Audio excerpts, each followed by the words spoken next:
En nuestra vida de cristianos hemos escuchado mucho de la palabra avivamiento y, y cuando empezamos a investigar y a conocer y a saber y a querer saber qué es un avivamiento, entonces vienen muchas ideas por lo que escuchamos, vienen muchas ideas por lo que vemos y hasta a veces tratamos de buscar como un sitio o personas donde se junten personas y que quieran y que anhelen un avivamiento y que busquen un avivamiento y siempre estamos como en ese pensar y en esa necesidad y claro que necesitamos y anhelamos un avivamiento, anhelamos ver lo que dice Joel 2:28 y y pensamos en eso. Yo pienso mucho y anhelo con todo mi corazón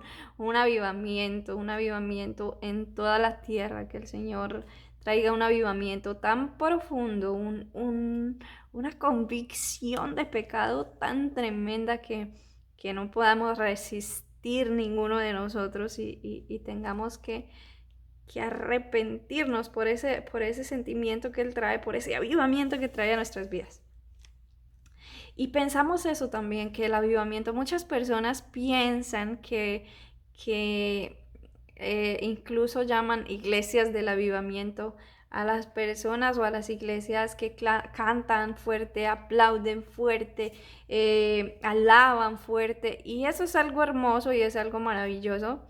Pero eso no es un avivamiento. El avivamiento en sí, más que eso, lo que trae es una convicción de pecado y de agradecimiento de poder ver, de que nuestros ojos puedan ver esa obra tan maravillosa, de que nuestros ojos y nuestro corazón sea consciente de quiénes somos nosotros, de quién es Dios y de lo que Él ha hecho por cada uno de nosotros. Eso es lo que trae un avivamiento, un convencimiento de eso, no solo de quién es Dios, sino de quiénes somos nosotros. En fin, siempre andamos buscando avivamiento y avivamiento y queremos unirnos con personas que buscan lo mismo. Y cuando yo leo la palabra y busco y busco y busco, en cada avivamiento que da la palabra nos lleva a un solo punto. Y es que el avivamiento viene por la palabra de Dios, porque cada vez que el pueblo de Dios se enfría, cada vez que nosotros nos enfriamos es porque nos alejamos de la palabra de Dios. No solo nos alejamos de escucharla, nos alejamos de disfrutarla, sino que nos alejamos de vivirla, de ponerla por obra. Inclusive muchas personas cristianas la aprenden, la enseñan, pero no la viven. Y es un punto muy importante que nosotros no podemos saltar porque dice, Jesucristo mismo decía, ¿por qué me dicen Señor, Señor, si no hacen lo que les digo? Cuando hablaba de los dos cimientos, eh, es de lo que se trata la palabra de Dios. El deseo de Dios de siempre es, si oyeres mis palabras, si escuchas mis palabras y las pusieras por obra, si escuchas mi voz y te dejas guiar, si escuchas mi voz y estás atento a mis palabras, de eso se trata la palabra de Dios, de escuchar atentamente la voz de Dios y ponerla por obra, vivirla. Y, y es ahí donde viene el avivamiento. Y a mí me sorprende mucho el avivamiento del tiempo de Josías, que dice que el sacerdote encontró la ley y la leyó. Y esto trajo en él tal vez ese sentimiento de arrepentimiento porque todos esos años habían vivido rodeados de idolatría y con tanta cosa. Y quiero leerles lo que dice Segunda de Reyes, el 23. Vamos a leer desde el versículo 1, dice, entonces el rey mandó reunir con él a todos los ancianos de Judá y de Jerusalén, y subió el rey a la casa de Jehová con todos los varones de Judá y con todos los moradores de Jerusalén, con los sacerdotes y profetas y con todo el pueblo, desde el más chico hasta el más grande, y leyó, oyéndolo ellos, todas las palabras del libro del pacto que había sido hallado en la casa de Jehová. Y poniéndose el rey en pie junto a la columna, hizo pacto delante de Jehová, que iría en pos de Jehová y guardarían sus mandamientos, sus testimonios y sus estatutos con todo el corazón y con toda el alma, y que cumplirían las palabras del pacto que estaban escritas en aquel libro, y todo el pueblo confirmó el pacto. Antes de esto cuando el sacerdote encontró el libro, el rey Josías envió donde una profetisa, y ella les dice, Dios les dice a través de ella, dice, así dijo Jehová, he aquí que yo traigo sobre este lugar y sobre los que en él moran todo el mal que habla este libro que ha leído el rey de Judá, por cuanto me dejaron a mí y quemaron incienso a dioses ajenos, provocándome a ira con toda la obra de sus manos. Mi ira se ha encendido contra este lugar y no se apagará. Mas al rey de Judá, que os ha enviado para que preguntaseis a Jehová, diréis así: así ha dicho Jehová, el Dios de Israel, por cuanto oíste las palabras del libro y tu corazón se enterneció, esto es hermoso, y tu corazón se enterneció y te humillaste delante de Jehová cuando oíste lo que yo he pronunciado contra este lugar y contra sus moradores, que vendrán a ser asolados y malditos, y rasgaste tus vestidos y lloraste en mi presencia, también yo he oído, dice Jehová. Y después entonces el rey Josías reúne a todo el pueblo y hace esta promesa que dice en el 3, dice, y poniéndose el rey en pie junto a la columna, hizo pacto delante de Jehová, que irían en pos de Jehová y guardarían sus mandamientos, sus testimonios y sus estatutos con todo el corazón y con toda el alma, y que cumplirían las palabras del pacto que estaban escritas en aquel libro. Y todo el pueblo confirmó el pacto. Miren que cuando conocieron la palabra, cuando el rey conoció la palabra, sintió ese arrepentimiento, como decir, ¿por qué toda la vida hemos hecho esto si esto va en contra? Entonces vemos cómo hace un pacto con el Señor de seguir todos sus decretos, sus estatutos, su palabra, de obedecerla, y dice que el pueblo lo confirmó. Miren esto, cómo se avivó el corazón de ellos, cómo vino ese sentimiento, ese arrepentimiento genuino a sus corazones, y todos confirmaron el pacto que hizo el rey. Y dice luego el versículo 5 del 23, dice, y quitó a los sacerdotes. Bueno, aquí dice, bueno, vamos a leerlo desde el 4, dice, entonces mandó el rey al sumo sacerdote Hilcías, a los sacerdotes de segundo orden y a los guardianes de la puerta, que sacasen del templo de Jehová todos los utensilios que habían sido hechos para Baal, para Acera, para todo el ejército de los cielos, y los quemó fuera de Jerusalén en el campo de Cedrón, e hizo llevar las cenizas de ellos a Betel, y quitó a los sacerdotes idólatras que habían puesto los reyes de Judá para que quemasen incienso en los lugares altos en las ciudades de Judá y en los alrededores de Jerusalén, asimismo a los que quemaban incienso a Baal, al sol, a la luna y a los signos del zodiaco y a todo el ejército de los cielos. Y Y mira lo que produce un avivamiento de Dios cuando nosotros leemos, conocemos la palabra. Eso fue lo que le pasó a Josías cuando conoció cuando descubrió, cuando ese sacerdote descubrió ese libro de la ley, lo que decía. Cómo Dios habla a través de esta profetisa y les dice que tenían esos ídolos y todo esto, y todo produce un arrepentimiento en ellos que produjo un cambio de inmediato y dijeron, tenemos que hacerlo como lo dice la palabra del Señor. Y en el momento en que hicieron ese pacto, en que el rey hizo el pacto y que el pueblo todo confirmó ese pacto, lo que empezaron fue a poner por obra, a poner esa fe por obra. Y recordemos que Santiago dice que la fe sin obras es muerta. Bueno, lo mismo pasa hoy. Si decimos que andamos por fe, entonces debemos tener esas obras. Y vemos aquí cómo quitaron todos esos, cómo quitaron los sacerdotes, cómo quitaron todo eso.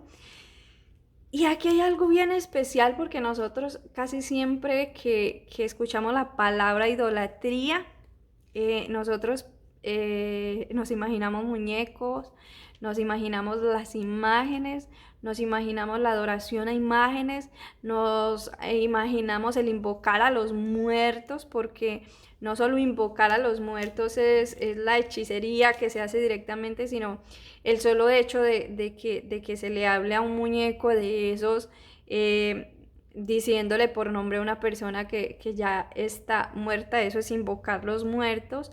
Y cuando nosotros escuchamos idolatría, siempre pensamos que la palabra de Dios habla solo de eso. Pero hay idolatrías que están en el corazón del hombre que eso abarca a todos, a cristianos y a no cristianos. La idolatría se arraiga tan profundo en el corazón que nosotros no nos damos ni por enterados que somos idólatras. Y de esta es la parte más importante en la que quiero enfocarme en este día. Y es que nosotros todos, sin excepción, en algún momento o incluso en este mismo momento, podemos estar contemplando ídolos en nuestro corazón. Y a veces hacemos ídolos de los hijos. A los mismos hijos los tenemos como ídolos con mucho temor de perderlos, con mucho temor de que se desvíen del camino de Dios, con mucho temor de descuidarlos, de que se queden solos. Y eso es una forma de idolatrar a una persona. O cuando tenemos un esposo o un novio o una persona así, amigos entrañables que son como nuestra compañía, y tenemos ese miedo de perderlos, tenemos ese miedo de estar sin ellos o de que alguien nos lo quite, como los niños chiquitos tenemos como ese miedo siempre. Eso es otra forma de idolatría.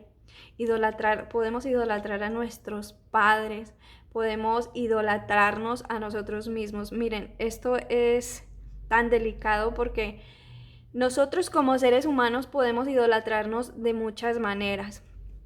Una de ellas es cuando nosotros queremos la perfección física, que nosotros si nos vemos un gordito nos preocupamos y empezamos a trabajar y dedicarle el tiempo al gordito. Eso es una forma de idolatría, el cuidarnos mucho, cuidar mucho nuestra apariencia. Eso es una forma de idolatría hacia nosotros. Pero otra forma de idolatría hacia nosotros delante de Dios es nosotros cerrar nuestro corazón a la palabra de Dios. Es decir, por ejemplo, la Biblia dice el necio en su corazón, no hay Dios. Eso es una forma de idolatría, como quien dice, yo tengo todo el conocimiento y fuera de lo que yo pienso no existe nada más. Pero también como cristianos podemos llegar a ser idólatras en ese sentido, a pensar que solo nuestra enseñanza es la verdad y cerramos nuestro oído a lo que Dios posiblemente quiera hablarnos a través de otras personas. Y eso no solo nos hace idólatras de nosotros mismos, sino que se hace un hermetismo que crea división en el cuerpo de Cristo, porque el cuerpo de Cristo no son denominaciones, ni nada de eso, no son religiones. El cuerpo de Cristo es uno. Cristo no tiene varios cuerpos. Cristo tiene un solo cuerpo. Y parte del cuerpo de Cristo, las partes del cuerpo de Cristo, por decirlo de alguna manera, están entre esas denominaciones o entre esas religiones, de alguna manera por llamarlos, pero el cuerpo de Cristo es uno solo, y el cuerpo de Cristo es cada persona que decide escuchar la palabra de Dios y ponerla por obra, escuchar y obedecerla, porque no puedo escucharla, enseñarla, pero no practicarla. Es ilógico. Entonces, cuando otra forma o otro ídolo que nosotros podemos tener es lo que nosotros hacemos, porque pensamos de alguna manera que esa es nuestra salvación, como que eso es nuestro trabajo, es lo que nos sostiene, lo que nos sustenta, y si pierdo mi trabajo, entonces yo me muero. Si pierdo mi trabajo, yo entro en una depresión. Si yo no puedo trabajar en lo que yo estudié, entro en depresión, y eso es lo mío, y eso es lo mío, y eso es lo mío. Pero hay otro tipo de idolatría que está en nuestro corazón, y es la zona de confort, que hoy llaman todos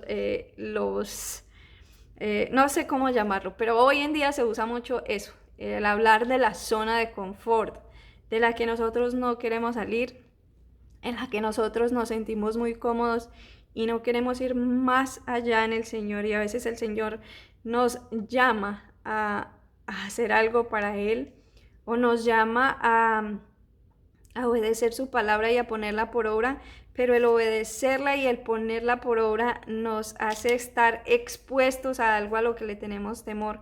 Eso no es solo idolatría, a que adoramos más y que confiamos más en nuestra zona de confort que en Dios, sino que también nos hace caer en el pecado del temor. Y eso es algo que ha confrontado mucho mi vida. Y ahorita que yo leo esta palabra de Josías, de cómo el avivamiento es producido por la palabra de Dios, cuando empezamos a conocer lo que dice la palabra de Dios, cuando empezamos a conocer lo que Dios ha establecido, cuando empezamos a conocer que lo que Dios ha establecido nosotros lo hemos desobedecido toda la vida, entonces es ahí donde viene el verdadero avivamiento, donde viene realmente ese sentimiento de arrepentimiento, ese sentimiento de dolor por haber estado tan lejos de Dios, por haber rechazado esas palabras de bondad, porque la palabra de Dios, cuando estamos tan lejos de Dios, pensamos que es un libro de normas, de obligaciones, que es un libro de exigencias, pero cuando empezamos a conocer lo que dice la palabra de Dios y empezamos a vivir en ella y por ella, y que por el Espíritu Santo de Dios podemos entender por qué se dio esta palabra, empezamos a entender la bondad de Dios y la misericordia. Cuando empezamos a entender quién es esta palabra y cómo decimos creer en Cristo y cómo hablamos de Cristo, pero cómo cuando empezamos a leer esta palabra nos damos cuenta que realmente no lo conocíamos porque lo rechazamos, porque la palabra de Dios es el mismo Cristo, el mismo Dios que se hizo carne, se hizo verbo, se hizo la palabra se hizo, perdón, el verbo se hizo carne. Él siendo Dios mismo, tuvo que venir a hacerse un ser humano para poder darse a conocer a nosotros, pero para poder darse por nosotros. Eso es una bondad muy grande, eso es un privilegio muy grande que, que nosotros no conocemos sino hasta que venimos a esta palabra, que solo podemos conocerla como pasó con el sacerdote, con Josías y con estos profetas y con este pueblo entero que al conocer lo que Dios había dicho, trajo a ellos ese arrepentimiento de haber lastimado a Dios, de haberse alejado de Dios. Y aunque después volvían y se descarriaban, pero eso es lo que quiere Dios a través de su palabra, enseñarnos el por qué es necesario que la escuchemos, que la vivamos, que la pongamos por obra. Porque por eso el Señor dijo, ¿por qué me llaman Señor, Señor, si no hacen lo que les digo? Entonces, a veces nos hacemos cristianos, nos llamamos cristianos, decimos que somos cristianos, pero solo leemos la palabra, la transmitimos, pero en ningún modo queremos vivirla y en ningún modo queremos obedecerla, sino solo las partes que nos convienen. Y no nos alejamos de esa especie de idolatría, por llamarlo de alguna manera, y poner a Dios por sobre todas nuestras cosas, por sobre todos nuestros anhelos, por sobre todos nuestros deseos, porque Él mismo dice que sus pensamientos y sus caminos, sus pensamientos son más altos que los nuestros, sus caminos son más altos que los nuestros. Te lo digo en mis palabras. Entonces, Él quiere darnos ese fin que nosotros esperamos, pero a través de la palabra, viviendo en obediencia a la palabra, yendo en el camino correcto que es el que Él ya estableció, que no es para que nosotros, miren, yo recuerdo cuando yo era muy pequeña, estábamos en la escuela, éramos muy chiquitos, y cuando niños, la profesora, yo me acuerdo que la profesora salía del salón y de inmediato todos empezábamos a hablar y hablar y era una algarabía y un ruido y un ruido. Y la profesora entraba y decía, ¿por qué ustedes se portan tan mal? Decía, porque si es más fácil ser juiciosos porque se portan mal. Si ser juiciosos solo tienen que estar ahí sentaditos, calladitos, no gastar energía, ¿por qué se portan mal si tienen que esforzarse tanto? Y eso, recordaba yo eso esta semana, que eso mucho tiene que ver con nosotros y la palabra de Dios. Nosotros nos esforzamos tanto para hacer lo que queremos, que nos lleva y nos aparta de la voluntad de Dios, cuando es más fácil escucharlo a Él, para que Él traiga a nosotros ese reposo, para que Él traiga a nosotros esa paz que sobrepasa todo entendimiento y poder llegar a ese fin que queremos. Dios no es malo, Dios no es un Dios que nos está llenando de leyes, Dios es un Dios que nos está llenando de amor, porque Él conoce el final de todas las cosas, Él conoce nuestro futuro. Y por eso esto es un llamado a eso, a las personas que estamos anhelando ese avivamiento.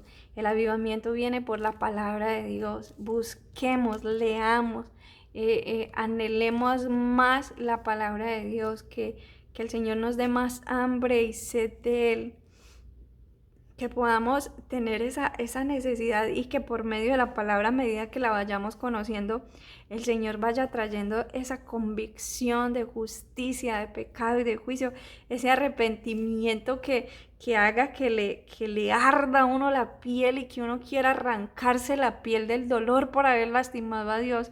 Ese es el avivamiento que necesitamos, pero el avivamiento necesita empezar por cada uno de nosotros. Si hay arrepentimiento en cada uno de nuestros corazones, si empezamos a conocer la palabra, a conocer a Cristo, a abrir, a que el Señor abra nuestros ojos a su palabra, a su verdad y ponerla por obra, entonces así, cuando seamos más, a medida que vamos siendo más, a medida que vamos aumentando, entonces el avivamiento se va a ir agrandando, va a ir creciendo, pero no puede crecer si no empieza, no puede crecer si no nace en cada uno de nuestros corazones.